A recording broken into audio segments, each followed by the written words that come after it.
언젠가 제가 LA에서 사역하고 있었을 때입니다. 또 오래된 일이죠. 한 20대 후반의 젊은 남자 주일학교 선생님이 있었습니다. 중고등부 선생님이셨는데요. 좋은 직장에서 잘생기셨고 믿음도 좋았던 분이세요. 근데 한 번은 저를 찾아와가지고 심각한 얼굴로 저를 찾아오시더니 상담을 해도 되냐고 그러시더라고요. 그래서 무슨 일인가 봤더니 평소에 유혹과 시험을 받는다는 것입니다. 근데 같은 유혹과 시험을 받는다고 합니다. 무슨 내용인지는 말을 안 했어요. 말을 불편해하는 것 같아가지고 저도 물어보지는 않았습니다. 그런데 같은 시험과 유혹을 계속 받는데 그것 때문에 마음이 너무나 괴로워서 죄를 짓고 있는 것 같아서 왜 자신이 이렇게 유혹을 받는지 시험을 받는지 죄책감이 막 들어가지고 크게 낙심이 된다 하는 내용의 이야기를 함께 나눴던 것이 기억이 됩니다. 근데 우리가 한 가지 기억하기를 원하는데요. 유혹받는 것은, 시험받는 것은 죄가 아닙니다. 그런데 그런 분들이 간혹 계시세요. 유혹을 받는 것에 대해서 죄책감을 많이 느끼시는 분들이 계시고, 내가 뭐가 잘못돼서, 내가 약해서, 믿음이 약해서, 내 죄 때문에 이런 일이 있구나라고 생각을 하는데, 이거 우리가 바르게 알아야 됩니다. 유혹받는 것, 시험받는 것은 죄가 절대로 아닙니다. 근데 유혹에 넘어가게 되면 그게 죄가 되는 거죠. 제가 왜 이런 말씀을 드리냐면은 예수님도 유혹을 받으셨던 것이에요. 예수님도 시험을 받으셨던 것입니다. 하지만 예수님께서는 그 유혹과 시험을 이기셨는데요. 예수님께서는 오늘 말씀을 보게 되면은 예수님께서 시험 받으신 이야기가 나옵니다. 그러면서 이 4장을 우리가 한 걸음 뒤로 물러가서 가까이에서 나무를 보는 게 아니라 그 전체 숲을 한번 보기를 원하는데요. 예수님께서 사역을 시작을 하시면서 사탄의 시험과 유혹을 받으셨습니다. 그런데 그것을 이기셨습니다. 우리가 잘 아는 내용입니다. 그런데 이 사탄의 유혹과 시험을 이긴 것이 예수님의 사역에 어떠한 영향을 끼쳤는가, 그것을 우리가 한번 보기를 원하는데요. 오늘 4장에 있는 내용들을 우리 한번 보도록 하겠습니다. 첫 번째는 이제 광야에서 시험과 유혹을 받으신 이야기가 나옵니다. 근데 여기서 우리가 예수님께서 언제 시험을 받으셨는지 한번 우리가 보기를 원하는데요. 1절을 보니까 예수께서 성령의 충만함을 입어 요단강에서 돌아오사라는 말씀이 나옵니다. 예수님께서 요단강에서 돌아오실 때 시험을 받으셨다는 것입니다. 요단강에서 무슨 일이 있었나요? 우리가 기억을 하죠. 누가복음 3장, 바로 전장에 있었던 일인데요. 어저께 우리가 읽었는데 3장 22절에 21절과 22절에 나오는 이야기입니다. 요단강에서 세례를 받으시고 그때 성령 충만하셨을 때를 의미하고 있습니다. 그때 기억하시죠? 성령 하나님께서 비둘기와 같은 형상으로 하늘에서 내려와가지고 예수님께 임하셨다라는 말씀이 있습니다. 그러면서 이제 하늘이 열리고 하나님께서 직접 예수님에게 말씀하십니다. 너는 내 사랑하는 아들이다. 내가 너를 참 기뻐한다라는 그러한 말씀을 하셨던 것입니다. 바로 그때 그래가지고 요단강에서 돌아왔을 때 예수님께서 시험과 유혹을 받으셨다는 것입니다. 여기서 우리가 한 가지 깨달을 것이 있는데요. 시험과 유혹은요, 우리가 성령 충만할 때도 받을 수가 있구나 하는 것을 우리가 깨닫기를 원합니다. 성령 충만이라는 것은 무엇을 의미합니까? 우리가 하나님의 뜻을 열심히 찾고 있을 때, 또 찾아가지고 그것을 열심히 순종하고 있을 때, 그것을 우리가 성령 충만하다고 말을 할 수 있는 것이에요. 성령 충만이 그 성경에 있는 단어, 원본에 있는 단어 뜻을 보게 되면은 우리가 남들에게 거룩하게 보이고 그래서 성령 충만하고 영적인 것이 아니라 하나님의 영이 이끄시는 대로 우리가 따라갈 때를 spiritual하고 영적이라고 표현을 하고 있습니다. 그러니까 우리가 성령 충만해가지고 성령이 인도하시는 대로 우리가 따라가고 있을 때, 그때가 성령 충만하고 우리가 영성이 가장 높을 때라고 말할 수 있는데, 그때에도 우리가 시험과 유혹을 받을 수가 있다는 것이에요. 그러니 생각을 해봅니다. 우리가 영적인 일을 하려고 할 때, 우리가 조심해야겠구나. 이럴 때 유혹과 시험이 들어올 수가 있구나. 왜 그렇습니까? 사탄은 우리를 항상 쓰러뜨리려고 하기 때문에, 하나님의 일을 못하게 하려고 하기 때문에 우리가 영적인 일을 하려고 할 때도 그래서 우리가 성경 21일 기도와 금식을 할 때도 그때도 사탄이 우리를 유혹하고 시험할 수가 있고요. 또 우리가 성경을 읽으려고 할 때도 이런 캠페인을 시작할 때도 그럴 때가 있으니까 우리가 조심해야 된다라고 생각하기를 원합니다. 그러면서 이제 또 예수님의 그 시험 그 내용을 한번 잠시 간단히 보기를 원하는데요. 첫 번째 시험은 아시다시피 2절에 나오죠. 예수님께서 배가 고프실 때 시험과 유혹을 받으셨다라고 하는 것을 우리가 보게 됩니다. 육체적으로 우리가 힘들 때, 괴로울 때, 아픔이 있을 때 시험과 유혹이 올 수가 있다는 것입니다. 사탄이 그것을 본다는 거죠. 우리의 육체적인 정신적인 고통이 있을 때 그것을 보고서 그것을 사용해서 유혹과 시험을 한다는 것입니다. 우리의 아픔과 고통이 사탄이라는 것이 아니라 사탄이 그것을 이용을 한다는 것이에요. 그래서 우리가 혹시 살면서 피곤하고 아픔이 있고 고통이 있고 마음이 괴로울 때 그때 조심해야겠구나 하는 것을 우리가 깨닫게 됩니다. 두 번째로는 두 번째 시험은 어떻게 옵니까? 6절에 나오죠. 세상의 모든 권위와 영광을 다 주겠다고 하면서 유혹과 시험을 합니다. 사탄이요. 세상의 권력, 그러니까 권위 같은 것도 말할 수가 있고요. 정치적인 높은 위치, 이것들을 사용을 해가지고 우리를 시험을 줄 수가 있다는 것입니다. 리처드 포스터이라는 분이 있는데 영성에 대해서 쓴 책을 많이 쓰고 저도 좋아하는 분이고 그런데 그분이 쓴 책이 있어요. 그 쓴 책이 있는데 그 중에 거기서 무엇을 얘기하고 있냐면 믿는 사람들이 기독교 신자들이 잘 넘어가는 세상의 유혹 세 가지를 말을 합니다. 돈이 있고요. 그 다음에 섹스가 있고 그 다음에 성 문제가 있고 그 다음에 권력이라는 것입니다. 파워이라는 것이. 이 권력 이거는 진짜 조심을 많이 해야 되는데 사탄이 그것을 이용을 해가지고 미끼로 우리를 유혹을 한다는 것입니다. 그런 것 같아요. 우리가 그런 유혹이 올 때 쉬운 방법을 선택하는 것이 아니라 어떤 방법이든 간에 하나님의 방법이 아니다 싶으면은 그것이 아무리 쉽고 우리에게 유익하다 생각이 들어도 그것을 버리기를 바랍니다. 하나님은 하나님의 방법대로 모든 것을 하는데 그 방법을 찾는 그래서 그 방법으로 사탄의 유혹을 이기는 우리 모두가 되기를 원합니다. 그리고 세 번째로는 9절에도 나오는데 사탄이 하나님의 말씀을 의심하게 합니다. 이게 진짜야? 의심하게 하면서 시험하게 한다는 것입니다. 말씀을 듣는데 이거 진짜인가? 이게 될까? 하나님이 이렇게 말씀하셨는데 이게 진짜로 될까? 그렇게 그런 마음을 주면서 사탄이 우리를 시험한다는 것입니다. 예수님께서는 이 모든과 시험을 어떻게 이기셨습니까? 하나님의 말씀으로 이기셨던 것이에요. 그래서 말씀을 준비하면서도 그런 생각이 들었습니다. 우리가 매일 이렇게 성경을 읽어야 되는 이유가 또 하나 있구나 하는 것을 깨닫게 됩니다. 우리가 하나님의 말씀을 접하고 하나님의 말씀을 계속 읽을 때 우리의 기도가 강해질 줄로 믿습니다.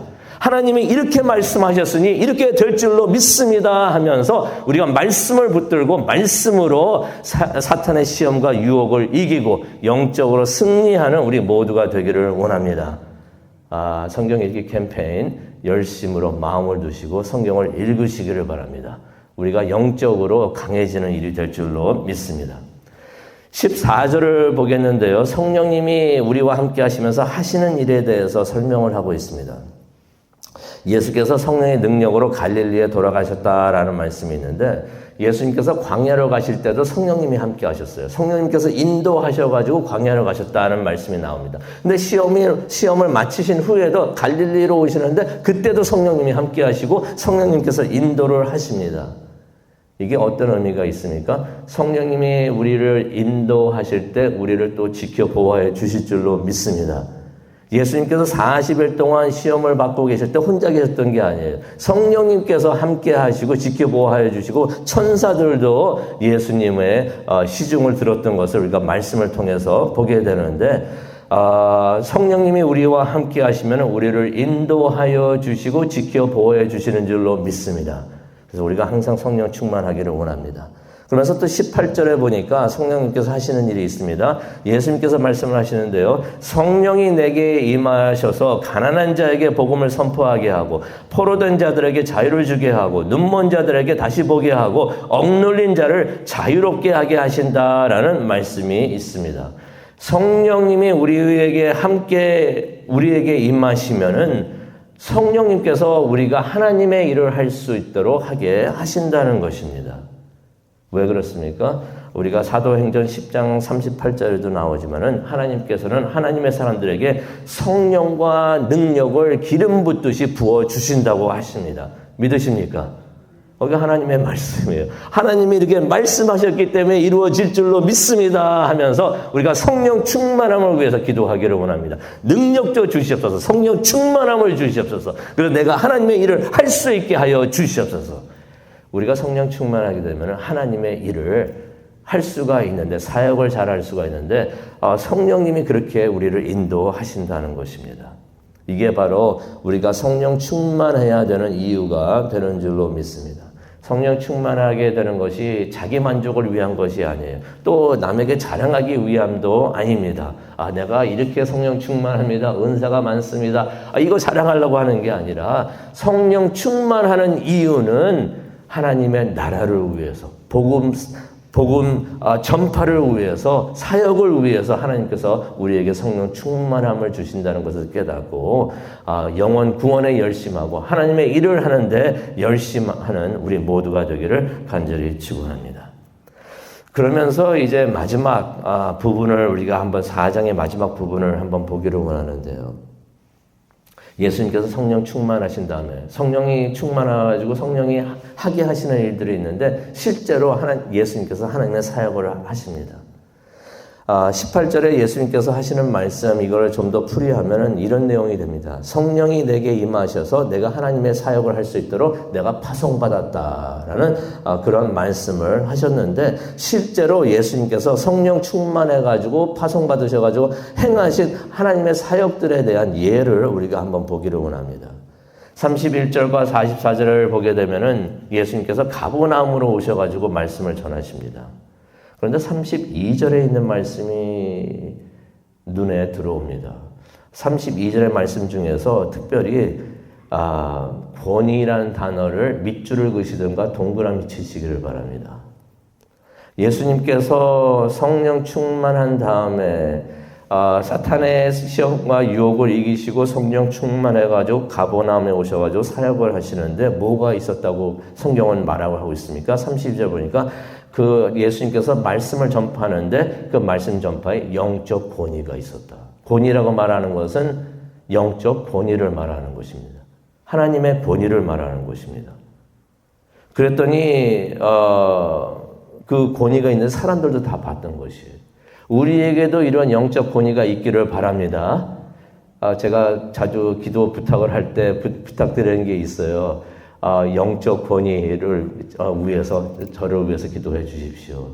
저를 위해서 기도해 주실 때 영적 권위와 능력을, 능력이 있도록, 하나님의 능력이 있도록 기도해 주십시오라고 부탁을 드리는데, 우리 모두에게, 우리가 하나님의 사역을 하기 위해서 필요한 것이 이게 아닌가. 예수님께서 제자들을 파송하시면서 두 가지를 주셨어요. 영적 권위와 능력을 주셨는데, 우리 모두에게 영적 권위와 능력이 함께 하기를 바랍니다.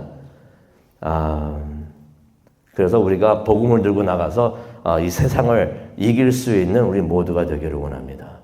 그런데 예수님께서 사역을 하실 때 이런 일이 있었습니다. 33절에 있는 내용이 되는데요. 한 귀신 들린 사람이 와가지고 회당에서 큰 소리를 질렀다라는 말씀이 나옵니다. 34절에 보니까 뭐라고 소리를 지르고 있었냐면요. 나사렛 예수여, 우리에게 도대체 뭘 원하십니까? 나는 당신이 누구인지 압니다 라는 말을 합니다. 당신은 하나님이 보내신 거룩한 분입니다 라고 말을 하는 것입니다. 이 부분을 한번 잠시 생각해 보기를 원하는데요. 이 귀신 들린 자가 어디에 있었다고요? 회당에 있었다고 합니다. 생각을 해봤어요. 왜 하필이면 회당에 이 귀신 들린 자가 있었는가? 소란을 피우기 위해서 그러지 않았는가 생각을 해봅니다. 회당은 하나님 앞에 나와가지고 하나님을 예배하는 장소였는데 사탄이 그걸 참 싫어해요. 하나님을 예배하고 하나님 말씀이 있고 기도하는 것은 사탄이 참 싫어합니다. 소란을 피우기 위해서, 그래서 사람들이 하나님을 잘 예배하지 못하게 하기 위해서 그러지 않았는가 생각을 해봅니다. 그런데 그 사람이 소란을 피우고 있는데도 아무도 그를 제압하는 사람이 없었던 것이에요.